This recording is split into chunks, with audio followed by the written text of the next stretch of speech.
New York शहर के mayor Zohran Mamdani ने तिहाड़ जेल में बंद उमर खालिद को अपने हाथ से लिखी एक चिट्ठी भेजी है।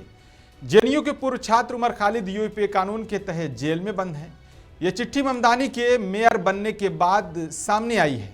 ममदानी ने लिखा कि डियर उमर, मैं अक्सर तुम्हारे उन शब्दों को याद करता हूं जिनमें तुमने कड़वाहट को खुद पर हावी न होने देने की बात कही थी। तुम्हारे माता पिता से मिलकर खुशी हुई, हमें तुम्हारी चिंता है। ममदानी के बाद अब 8 अमेरिकी सांसद खालिद के समर्थन में आ गए हैं। सांसदों ने भारतीय सरकार से अंतर्राष्ट्रीय कानून के अनुसार खालिद के केस की सुनवाई करने की मांग करते हुए एक लेटर लिखा है। 8 अमेरिकी सांसदों ने उमर खालिद के माता पिता से मुलाकात भी की। सांसदों ने कहा कि खालिद को भारत में बिना मुकदमे के 5 साल से अधिक समय से जेल में रखा गया है। अपने सहयोगियों के साथ मिलकर मैं ये आग्रह कर रहा हूं कि उन्हें जमानत दी जाए और अंतर्राष्ट्रीय कानून के अनुसार और समय पर सुनवाई हो।